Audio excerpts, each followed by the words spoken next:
عزیز بھائیوں، ایک بات اپنے ذہن میں اچھی طرح بٹھا لیں اور لکھ لیں کہ زندگی میں جو کسی بندے کو کامیابی حاصل ہوتی ہے وہ رب تعالیٰ کی مدد سے حاصل ہوتی ہے۔ اگر رب تعالیٰ مددگار ہو تو پھر کوئی چیز بھی رستے میں رکاوٹ نہیں بنتی، اور اگر مالک کریم کو منظور نہ ہو تو انسان بہترین سیاستدان ہو، اچھا ایڈمنسٹریٹر ہو، اس کا ذہن بڑی وسعت رکھتا ہو، بڑی اچھی پلاننگ کرنا جانتا ہو، سارا کچھ ہو، تو بندہ ناکام ہو جاتا ہے۔ مسلمانوں کو جتنی کامیابیاں ملی ان کا پس منظر صرف اتنا تھا کہ اللہ تبارک و تعالیٰ نے اپنے بندوں کی مدد فرمائی، اور اب تعالیٰ نے قرآن مجید میں اس حقیقت کا بیان کیا، فرمایا بل اللہ مولاکم، فرمایا بلکہ اللہ تمہارا مولا ہے، وَهُوَ خَيْرُ النَّاصِرِينَ، اور وہ بہترین مددگار ہے۔ وہ جو رب تمہارا مولا ہے وہ بہترین مددگار ہے، اور اگر وہ مدد کرے تمہاری، سورہ آل عمران میں آگے جا کے ارشاد فرمایا اگر اللہ مدد کرے تو پھر تم پر کوئی غالب نہیں آ سکتا، اور اگر وہ تمہاری مدد چھوڑ دے تو پھر کوئی تمہاری مدد کر سکتا، کوئی مدد نہیں کر سکتا۔ بدر کی جنگ بھی اور فتح مکہ بھی رمضان المبارک میں ہوا ہے۔ میں دونوں پر غور کر رہا تھا تو ایک نیا مضمون میرے ذہن میں آنے لگا۔ بدر کی جو جنگ ہے اس میں بھی ایک عجیب انقلاب آیا ہے کہ 313 نے 1000 سے مقابلہ کیا، اور جن 1000 سے مقابلہ کیا وہ اسلحے سے لیس تھے، اور یہ جو 313 ہیں ان کے پاس 6 زرہیں، 8 تلواریں، چند گھوڑے، لیکن اللہ نے کامیابی دی تو خود رب نے بیان کیا کس طرح دی، فرمایا وَلَقَدْ نَصَرَكُمُ اللَّهُ بِبَدْرٍ وَأَنْتُمْ أَذِلَّةٌ۔ وہ کامیابی اس طرح ملی ہے کہ رب نے تمہاری مدد کی تھی، تم تو کمزور تھے، اللہ نے بدر میں تمہاری مدد کی، تم جیت گئے۔ وَلَقَدْ نَصَرَكُمُ اللَّهُ بِبَدْرٍ وَأَنْتُمْ أَذِلَّةٌ، اللہ نے بدر میں تمہاری مدد کی، تم تو کمزور تھے۔ پھر فتح مکہ نصیب ہوئی تو اس میں بھی بہترین منصوبہ بندی نبی پاک علیہ السلام نے فرمائی، بہترین حکمت عملی حضور نے اپنائی، لیکن ہمیں جو اللہ رسول نے بات سمجھائی وہ کیا ہے؟ اذا جاء نصر اللہ والفتح، فرمایا جب اللہ کی مدد آئی اور فتح نصیب ہو گئی۔ یہ اللہ نے مدد فرمائی تمہاری، یہاں بھی فتح مکہ بھی اللہ کی مدد سے، جنگ بدر بھی اللہ کی مدد سے۔ وہ جو مدد ہے اللہ تعالیٰ کی، جب وہ ہم یہ کرتے ہیں کہ ہم اپنی ساری زندگی سیاست کی نظر کرتے ہیں، ہماری سیاست صرف ملک میں نہیں ہوتی، ہماری سیاست خاندان میں بھی ہوتی ہے، ہم گھر کے اندر بھی سیاست کرتے ہیں، ہم کسی خاص طریقے سے لوگوں کو اپنے پیچھے چلانا چاہتے ہیں، ہم ایک خاص اسلوب اختیار کرتے ہیں کہ لوگ ہمارے پیچھے چلیں۔ اس کا نقصان ہمیں یہ ہوتا ہے کہ سیاست جو ہوتی ہے یہ شطرنج کے ہیر پھیر کی طرح ہوتی ہے، تو اس کے راز بڑی جلدی کھلنے لگ جاتے ہیں، پتہ چل جاتا ہے کہ بندہ مخلص نہیں تھا، سیاست کر رہا تھا، طریقے سلیقے سے اس نے جوڑ کے رکھا ہوا تھا۔ ہم ہر جگہ سیاست کے بل بوتے پر چیزوں کو لے کے چلنا چاہتے ہیں، سیاستیں ناکام ہو جاتی ہیں، سیانے لوگ فیل ہو جاتے ہیں، بچتا صرف وہی ہے جس کے پیچھے رب تعالیٰ کی مدد شامل حال ہوتی ہے۔ اپنی زندگی کے اندر ہم جو کچھ بھی کر رہے ہیں، جس شعبے سے بھی ہمارا تعلق ہے، آج ہم نے اس بات پہ غور کرنا ہے کہ پہلے تو یہ غور کر لیں کہ جو کام ہم کر رہے ہیں کیا وہ کام ایسا ہے کہ اس میں اللہ کی مدد ہمیں ملے گی؟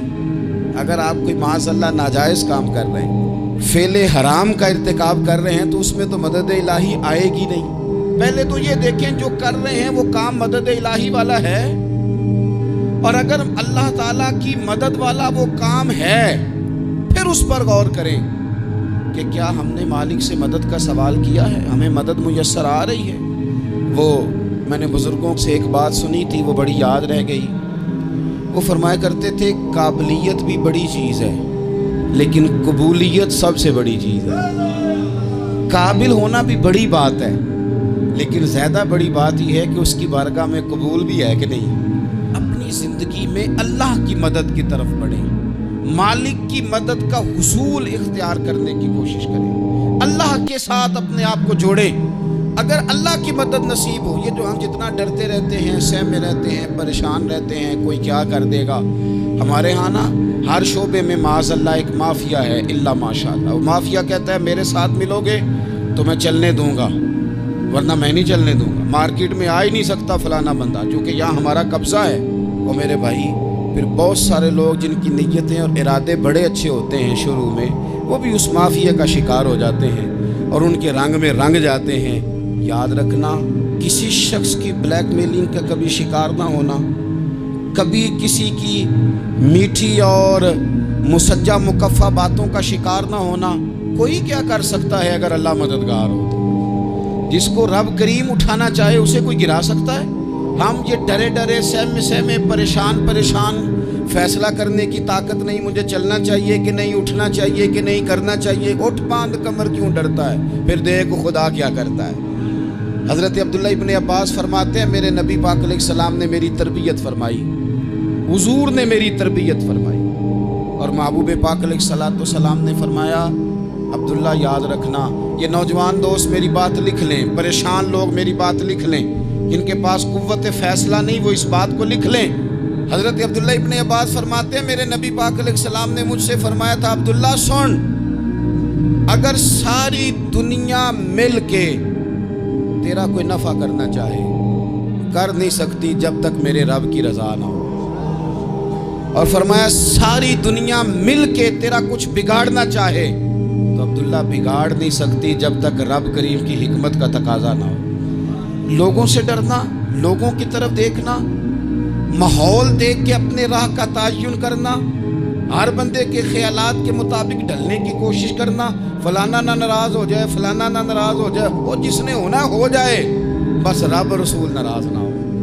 اپنی زندگی میں اپنے مالک کو مولا جان کے، بل اللہ مولاکم، اللہ تمہارا مولا ہے، وَهُوَ خَيْرُ النَّاصِرِينَ، وہ بہترین مددگار ہے۔ توجہ جب بھی کریں رب کی جانب کریں، اپنے دل کا قبلہ درست رکھیں، سوچوں کے زاویے سیدھے رکھیں۔ میرے بھائی مالک جب بندوبست کر دے نا، جب مالک بندوبست کر دے پھر ایسا بندوبست کرتا ہے کہ لوگوں کے پاس نا چارہ نہیں رہتا۔ حضرت مریم رضی اللہ تعالی عنہا پاک باز تھی، مسجد میں رہی تھی، پر مالک کی حکمت کے تقاضے بڑے عجیب ہے نا۔ پھر جناب مریم کو اللہ تعالیٰ نے بغیر شوہر کی اولاد عطا کر دی۔ یہ بات ہی ایسی تھی، وہ کسی نے کہا تھا کہ مخلوق تو فنکار ہے اس درجہ کے پل بھر میں سنگے در کعبہ سے بھی اصنام تراشے، تم کون ہو کیا چیز ہے داغ کبابی، لوگوں نے تو مریم پہ بھی الزام تراشے۔ تو لوگوں نے کہا کدھر سے لے آئی بچہ، تیرا باپ تو ایسا نہیں تھا، کہاں سے لے آئی؟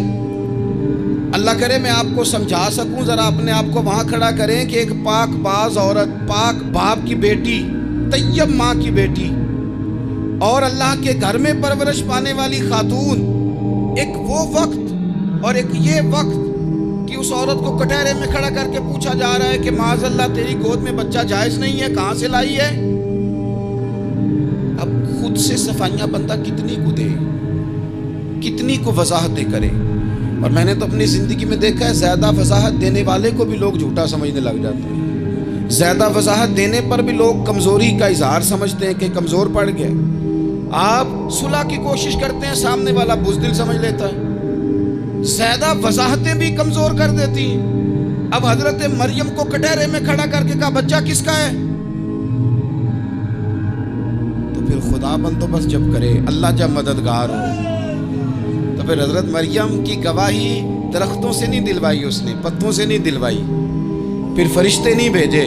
حضرت مریم کہنے لگی مجھ سے نہ پوچھو، وہ جو پنگوڑے میں ہے اسی سے پوچھ لو، ان سے پوچھو نا، وہ کون ہے پوچھ لو، ان سے کر لو سوال۔ انہوں نے کہا پنگوڑے میں چند دنوں کا بچہ یہ جواب دے گا؟ مددگار تھا رب، ان کی برات کا اعلان کرنا تھا مالک نے، اور جب مالک اعلان کر دے، جب مالک تیری صفائی دینا چاہے، جب مالک تجھے دنیا کے سامنے نکھارنا چاہے، تو پنگوڑے میں لیٹے حضرت عیسیٰ بول کے کہنے لگے انی عبداللہ آتانی الکتاب، فرمایا میں اللہ کا بندہ ہوں، رب نے مجھے کتاب عطا کر کے نبی بنا کے دنیا میں بھیجا ہے، میں اللہ کا بندہ ہوں، کتاب لے کے آیا ہوں، نبی بن کے آیا ہوں۔ پھر پنگوڑے سے اعلان ہو گیا، پھر بچہ بچہ بول پڑا. اور یہ ایک دفعہ نہیں بات ہوئی. یہ بنی اسرائیل میں ایک جریج نام کے شخص بھی تھے جو نماز پڑھ رہے تھے. بعض نے لکھا ہے نفل نماز تھی. اماں نے پکارا تو آئے نہیں، تو ماں کے منہ سے نکل گیا تو اتنی دیر تک مرے گا نہیں جب تک کسی بے حیا عورت کا منہ نہ دیکھ لے. تو وہ عبادت گزار تھے، لیکن لوگوں نے ان کی عبادت، ریاضت، پرہیزگاری کو نہیں دیکھا. بس ایک عورت کو بھیج کے الزام لگوا دیا. وہ عورت آیا جایا کرتی تھی، اب آ جاتی ہیں عورتیں، مسئلہ پوچھنے کی نیت سے بھی آ جاتی ہیں. ماحول میں کچھ جگہ ایسی بھی ہیں جہاں عورتیں دم کرانے کے بہانے آ جاتی ہیں. وہ خاتون آتی جاتی تھی اس خانقاہ پہ، آستانے پہ. یہ بخاری میں موجود ہے.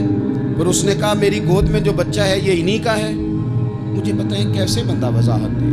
حالات خراب ہو گئے، لوگ کٹیا جلانے لگے، ماحول اور طرح کا بن گیا. میرے نبی پاک علیہ الصلوۃ والسلام فرماتے ہیں پھر اس رب کے بندے نے کہا مالک تو کریم ہے، تیری مشیت کا تقاضا آیا جو میری ماں نے جملے بولے تھے، پر اب میں وضاحت دینے کے قابل نہیں رہا. اب تو ہی کرم کرے گا تو دروازہ کھلے گا. تو وہ چند دنوں کا بچہ پنگوڑے میں بول کے کہنے لگا میں اس درویش کا نہیں، میں تو فلانے چرواہے کا بچہ ہوں، وہ جو بکریاں چراتا ہے. رب کی مدد کو پکاریں، اپنے ساتھ اپنے مالک کی مدد کو شامل کریں. تھوڑے رزق پر بھی گزارا اچھا ہونے لگ جائے گا. سارے لوگ آپ کو گرانے کی تدبیریں کر رہے ہوں گے اور مالک آپ کو عزتیں عطا فرما دے گا. اس کی بارگاہ سے حکمت کا تقاضا